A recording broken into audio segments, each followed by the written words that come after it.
Good morning all of you. कैसे हो आप लोग? आई होप आप सभी अच्छे हो, स्वस्थ हो, सकुशल हो। आज हम हिंदी क्षितिज गद्य खंड का पाठ 10 नेताजी का चश्मा पढ़ेंगे। हम स्टार्ट करते हैं नेताजी का चश्मा पाठ।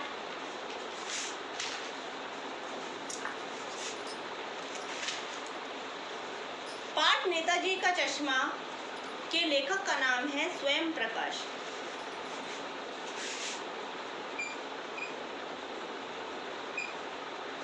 लेखक का नाम है स्वयं प्रकाश।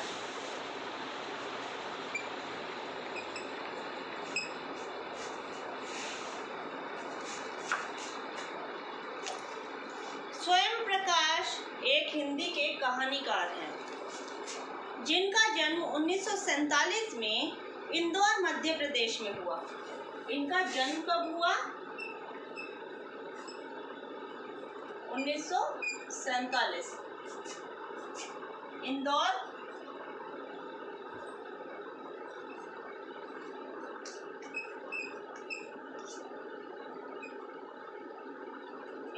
मध्य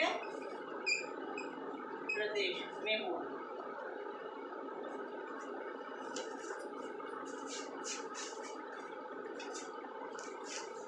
और आजकल ये वसुधा नाम की पत्रिका का संपादन कर रहे हैं। ठीक है।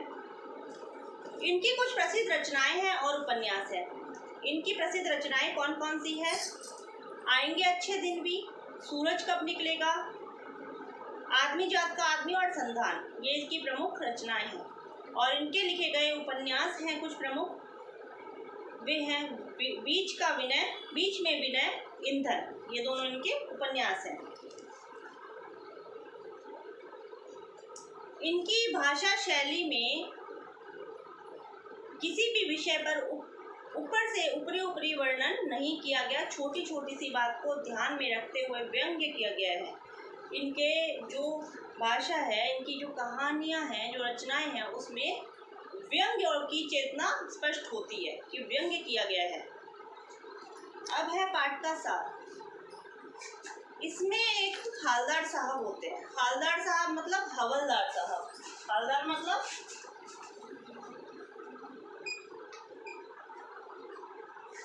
हवलदार।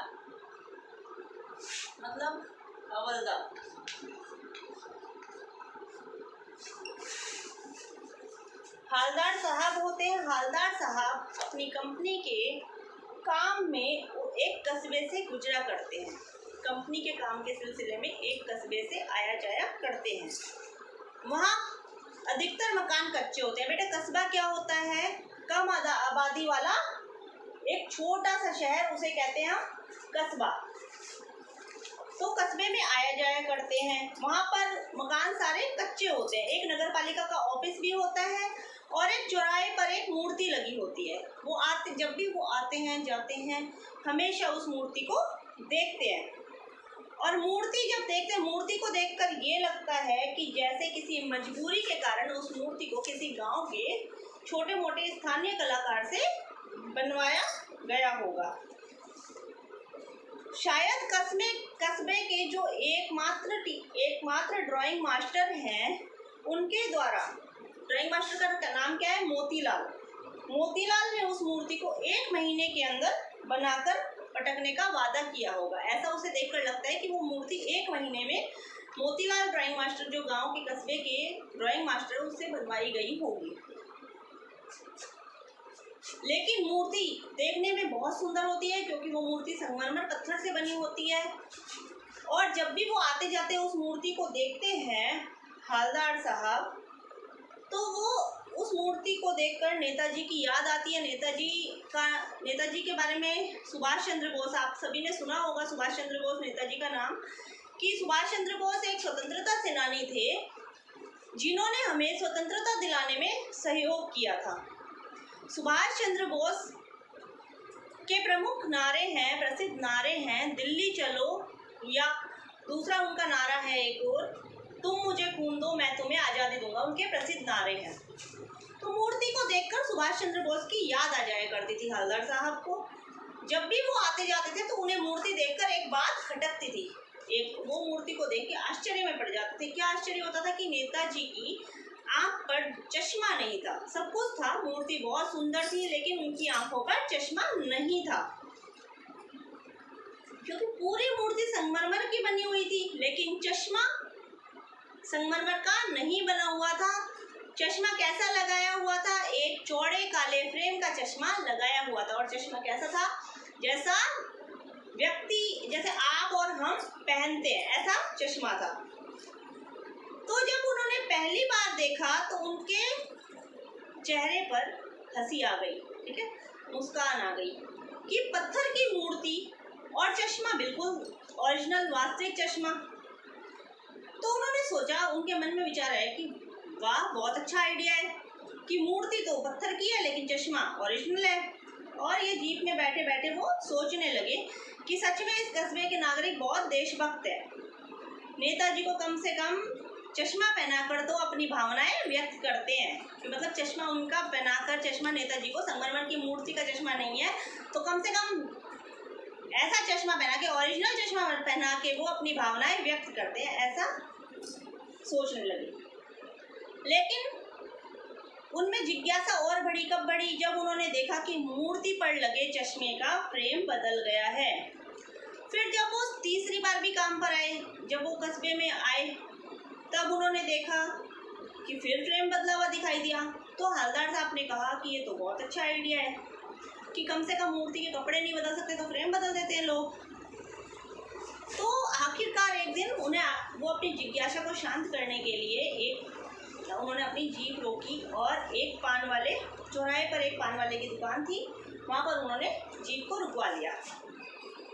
तो जब जीप को रुकवाकर उनसे पूछा पान वाले से कि नेताजी के चश्मे, नेताजी का फ्रेम कौन बदलता है, नेताजी के फ्रेम चश्मे के कौन बदलता है, तो वो पान वाला बहुत हंसमुख व्यक्ति था। उसने बोला कि नेताजी की मूर्ति के चश्मे का फ्रेम कैप्टन बदलता है, कैप्टन चश्मे वाला बदलता है। जब भी किसी ग्राहक को मूर्ति पर लगे चश्मे का फ्रेम या मूर्ति पर लगा चश्मा पसंद आ जाता है तो उस चश्मे को उतारकर उसे दे देता है और चश्मा बदल देता है। परंतु सुभाष चंद्र बोस की मूर्ति को वो बिना चश्मे की नहीं रहने देता, क्योंकि उसे दुख होता है, उसे अंदर से ऐसा लगता है जैसे चोट लगी हो, ठीक है, क्योंकि उसे लगता है कि मूर्ति बिना चश्मे की अधूरी नहीं रहनी चाहिए, मूर्ति पर चश्मा होना बहुत जरूरी है, इसलिए वो चश्मा लगा देता है। फिर हवलदार साहब पान वाले से पूछते हैं कि ओरिजिनल चश्मा मूर्ति का कहाँ गया। तो पान वाला हंसते हुए बताता है कि जिस मास्टर ने ये मूर्ति बनाई थी वो उसे बनाना भूल गया। तो हवलदार साहब यह सुना और आश्चर्य हुआ और उनका अनुमान, उन्होंने सोचा कि मेरा अनुमान तो बिल्कुल ठीक निकला कि यह मूर्तिकार सचमुच कस्बे का अध्यापक था, ठीक है। तो 1 महीने में कम से कम समय में मूर्ति बनाते बनाते चश्मे के बारे में कुछ तय नहीं कर पाया होगा, क्योंकि ये हवलदार साहब ने सोचा था कि चश्मा या तो टूट गया होगा या पत्थर का चश्मा अलग से बनाकर लगाया होगा।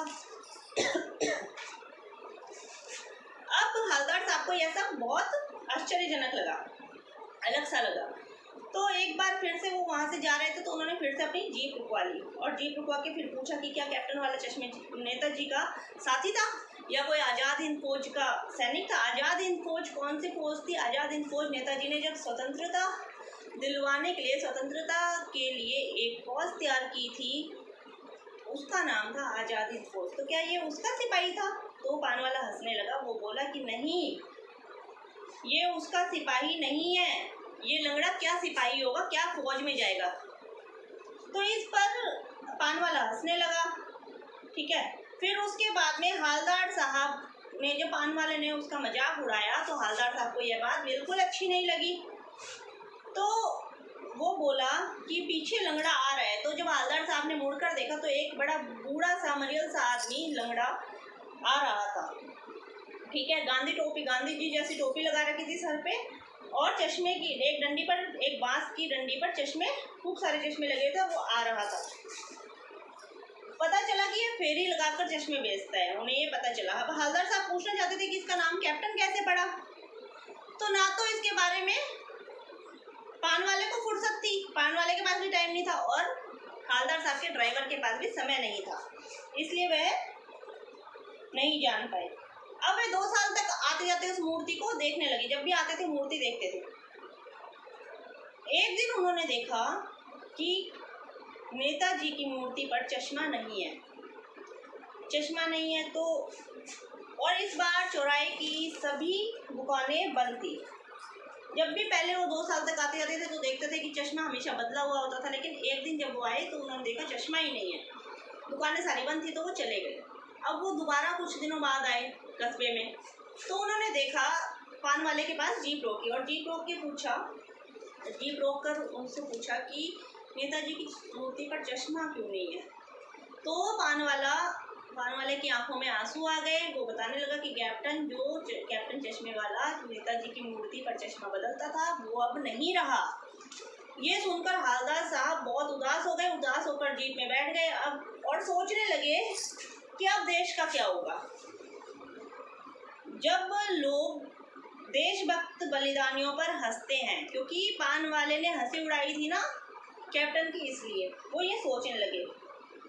तो जब वो फिर वहाँ से उदास होकर चले गए, और फिर 10-15 दिन बाद फिर उनको कस्बे में आना था।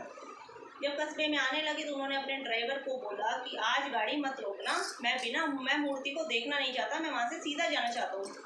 तो जब उन्होंने ऐसा बोला तो ड्राइवर सीधा सीधा गाड़ी निकाल रहा था। लेकिन जब हम किसी चीज़ को देखना चाहते हैं, देखना नहीं चाहते, तो वो चीज़, उन्होंने बोला था ना कि मैं इस मूर्ति को देखना नहीं चाहता, तो जब ड्राइवर सीधा सीधा गाड़ी निकाल रहा था तो क्योंकि वो देखना नहीं चाहते थे, फिर भी उनकी नज़र पड़ ही गई, क्योंकि इंसान का स्वभाव होता है कि जिस चीज़ को हम नहीं देखना चाहते वो चीज़ हमारी नज़रों के सामने हम देख ही लेते हैं, उस चीज़ को हमारी नज़रों के सामने वो चीज़ आ ही जाती है। तो उन्होंने ना चाहते हुए भी मूर्ति की तरफ उनकी नज़र पड़ी, और नज़र पड़ने के बाद उन्होंने मूर्ति को देखा तो उन्होंने वो जोर से चिल्लाए, गाड़ी रोको, गाड़ी।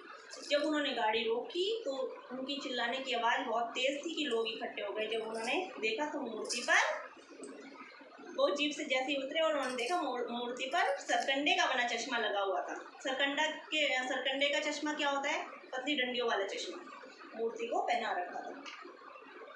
अब हवलदार साहब की आंखें नम हो गई, उनकी आंखों में आंसू आ गए। उन्होंने सोचा कि आज भी लोगों के मन में देशभक्ति है, देशभक्ति की भावना है, कि बच्चों के मन में आज भी स्वतंत्रता की लहर है, आज भी स्वतंत्रता की भावना जिंदा है। तो उन्होंने यह सोचा और उनकी आंखें नम हो गई और वो भावुक हो गए।